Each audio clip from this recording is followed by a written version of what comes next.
Hi, everyone. This is Brian. I'm today's host for the Dogwood Media Solutions podcast. We're going to be talking about how to grow an Instagram audience, and I've got a guest with us today, one of our own, our marketing strategists, Sara Kate Taylor.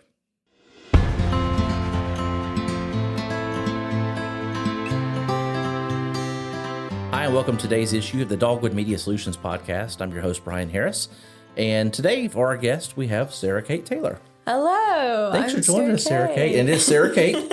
Okay, let's go tell a story real quick. The first time I met Sara Kate, it was on an interview, and the first thing I asked you was, is it Sara or Sara Kate? And it's 100% Sara Kate every time. Yeah. So anyone who calls you Sara, that you just know they don't know you. Yes, people ask me that all the time. And then you have a nickname also, too. Yeah, people call me SK. SK, and then I also have heard Skate. Yes. Because Sara being the S and Kate, Skate. Yep. So you got all kinds of little fun stories and stuff. So, all right. Well, today, Sara Kate's going to be on here talking about how to grow an Instagram audience, and how she knows this is because of her job. Her job is one of our marketing strategists here at Dogwood, and she works with a lot of our clients, including the one we're going to be talking about today. In particular, we're using this one as a reference, basically, but these things apply to all kinds of things. We're talking about Alabama Smilax, which is a company that sells Smilax, yeah. They're weeds. They're technically a weed, but they sell it, and it's used at all kinds of weddings and special events. It's that vine that you can see like decorating and hanging off different things. It could be off of a cake or off of the trellis that's around a wedding or anything like that. Someone has to grow this stuff, and this company is here in Alabama. The owner of it lives in Pike Road, Alabama, where our office is located at. We're recording, by the way, this is episode 3, recording our podcast today. And so they're based out of this area. And so one of the things we do is we help them market the Smilax so that people can go out and purchase it, and they buy it in so many different ways. But Instagram has been one of those big ways that we've done that.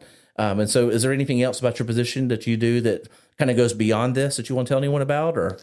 Let me think. I'm putting you on the spot because I know we didn't mention that part, but you do basically, like, you're working with one client generally, not just one, but many clients, but you are their main contact. And so if they have a website change, they call Sara Kate. If they do ads, they call you, and you might have someone else helps you do that. Or if there's a graphic design project, you're the one coordinating it. We have one of your clients you do a lot of PR work with. So it could be calling on news stations to have them show up to take pictures, or sending out press releases. And so there's a bunch of different marketing aspects that your job covers. Yeah. I know I'm just kind of putting this word in your mouth. No, it's true. But okay. Well, let's talk more about Instagram and tips to grow that. And so, one of the first things you have on here is doing research. So what does that mean when you're doing the research for growing an Instagram audience? So specifically for Alabama Smilax, when I first got to know the client and everything, I was like, well, okay, I didn't even know what Smilax was. So I kind of had to do my own research in that aspect of kind of finding out, okay, what is this? How is it used? Who would be someone that uses it? Who is there? Who would be a main audience on Instagram? So kind of doing a research and okay, who is someone that's interested in would want to follow and is kind of relevant to this. And so once I realized, okay, this is something that's going to be in the floral industry, you can kind of do your research and kind of find out, okay, who is someone that you can follow in the floral industry. And then from there are connections that you can make from the floral industry to other florists and to other people that do weddings. And kind of that's the main thing about Smilax is it's floral and weddings. And so you can kind of start there and branch out from there. But definitely, just kind of see who would be relevant for you to follow and just kind of start there and see okay, who would want to look at this product on their feed and kind of see from there. You mentioned following or finding out who the industry adjacent people are. That's what you mean, but when you're like a florist, yes, or a wedding coordinator, or something like that. Wedding event planners. So, how would you find this? You just look at keywords and guess what those were and try to find them, or just doing Instagram searches? Yeah, you can do Instagram searches. I started by finding other florists that had a large following and look at who they were following and kind of just relevant people. And they would be following really cool. I mean, just kind of really looking at Instagram, looking at pictures. Okay, that looks good. I want to follow them, and then kind of see who they follow. And so A lot of times when you'd follow them, would they follow you back immediately, or is it just kind of it would take some time, but that's kind of part of the process is, okay, that's okay. Did you go back and unfollow some of them if Yes. they didn't follow you back? Okay. Yeah, that was also something I had to learn because in the beginning I was like, okay, I'm just gonna see who follows me back, and then it kind of the ratio can get kind of off, which we'll talk about later. But paying attention to that ratio can be important, and just how you're perceived, and like, okay, is this actually a credible account, or do they just kind of follow everyone? And I don't know, that always looks bad to me, so I didn't want that to look bad. Basically, you want to protect your account also too, exactly, because you didn't want to have like 500 follows and 10 followers, exactly. So that was then something. it just looks like you're trying to game the system, which ultimately you are kind of gaming the system, but just in a more strategic way. Yes, and that's the key part. Is that this is a strategy. Exactly. You can't just go and just start haphazardly following 1,500 people, because then you're going to look like a spammer. Exactly. And we want to follow that close, tight line of spamming people, but also trying to find people who are relevant too, and not just following any random person either too. That's literally what goes right into our next subject, was follow relevant people. Yeah. So kind of like I talked about, just really spending time looking at, okay, who do I follow? Then go and look at who they're following, and go through that list and go and click on each profile and say, okay, is this someone that looks like someone that would be relevant to my industry, that would be interested in, Smilex? Is this someone that would follow me back? So just going through and kind of not like a whole list of people, but like, follow 10 people and see out of those 10 who follow you back, and then just kind of go back and forth and do that. You mentioned also too about once you follow them, even just engaging with their content. Yes. And like not just liking it, but were you going in and commenting on their content? Okay. Yeah. So this all kind of takes time. And I mean, this started way back July 2021. So it's a long process, but just little by little, once you follow those people, like their content, and as they post content, like their content, comment on it, and because they'll start to notice that, and then they'll comment on your stuff. And so it's important, and it takes time, but definitely engage with their content and do that consistently and do it over time, because if you do it just all at once, then like that's spamming, and right, they can see past that. But like consistently take time each day to like go through your feed, like things, comment on things, and you'll definitely see return from that. Well, on your third tip, you literally said, above all else, be kind. Yeah. And that's easy. Like with Smilex and with a product like it's really easy.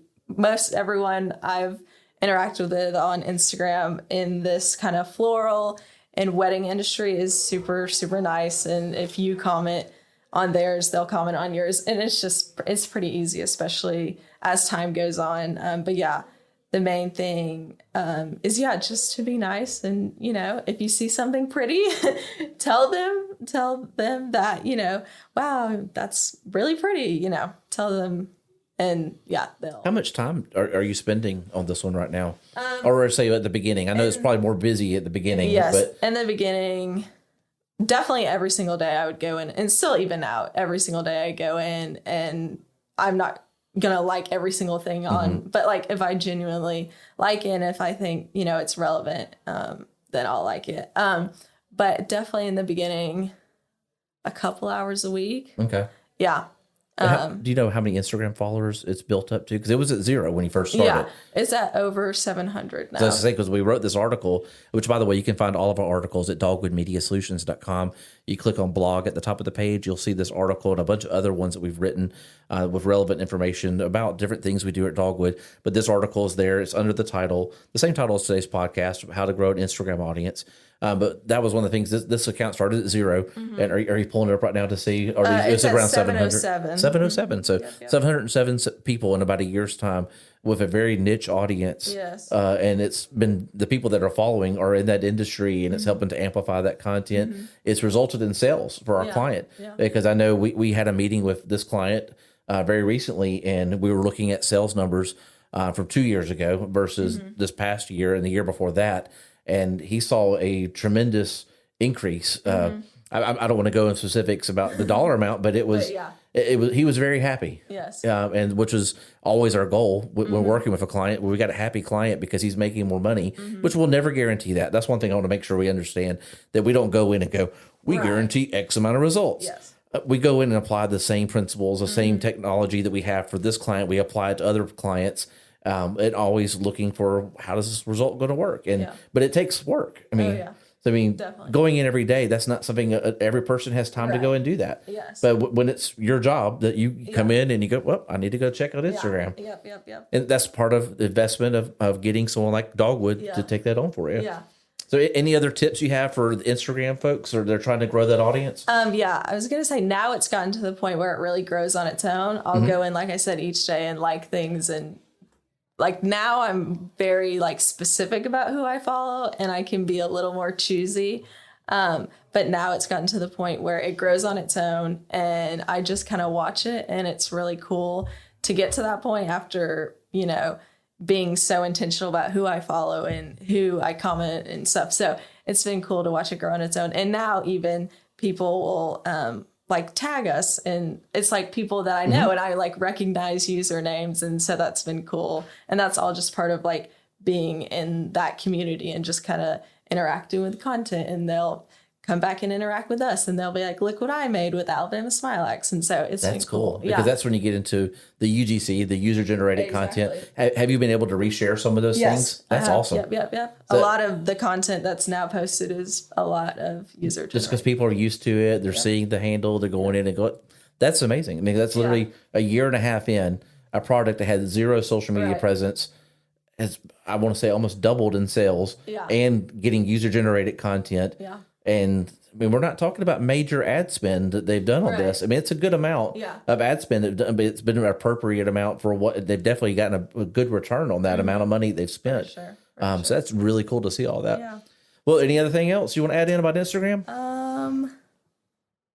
I think kind of, I've already said this, but this all takes time. It's been like year and a half. But allowing Instagram to be able to do some of this on your desktop, has that helped a little bit? Okay. Yes, I do it on my desktop and on my phone. So just kind of, but it's been. For a long time, you could only do it on your phone, yes, and that was, I think that changed like in the past year, wasn't it? So because you originally forgot about that, because you had to only could have 5 accounts logged in at one point, and right now, Sara Kate, you're managing more than 5 accounts. And so, and answering our phone sometimes too.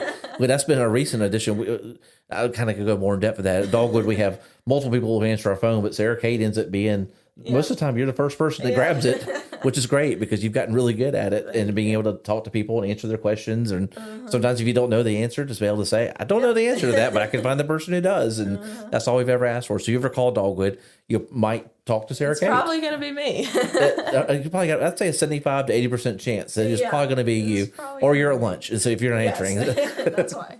Yep.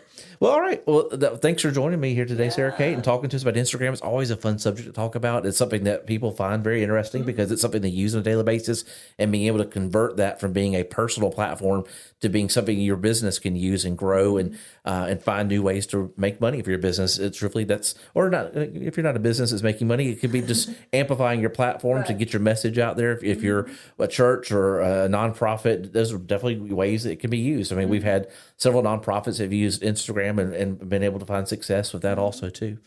So this was episode 3 on basically how to grow your Instagram audience, or how to grow an Instagram audience. I'm Brian Harris, and Sara Kate has been our guest here today. Sara Kate is one of our marketing strategists, and definitely want to thank you, Sara Kate, for joining us here today. I want to remind everyone, if you go to dogwoodmediasolutions.com, that is our website. On there, you'll find links to our social media. Go in and follow our social media, kind of get a really better idea of who we are at Dogwood. You'll see a lot of information about our services, our people. We mention this all the time. We like to eat. And so like if you want to follow our stories, you'll probably see pictures of us eating.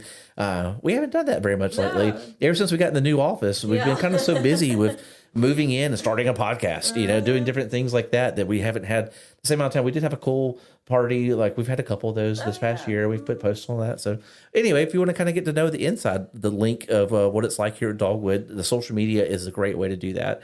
Also, if you haven't already subscribed to our podcast, take a moment, do that right now. Whatever platform you're wanting to subscribe to us on, there's a lot of different platform choices you can pick from that you can go in and hit subscribe. You'll get notifications every time we put out a new podcast. So definitely do those different things. And we just want to thank you for joining us here for the Dogwood Media Solutions podcast. And we'll see you next week. Bye.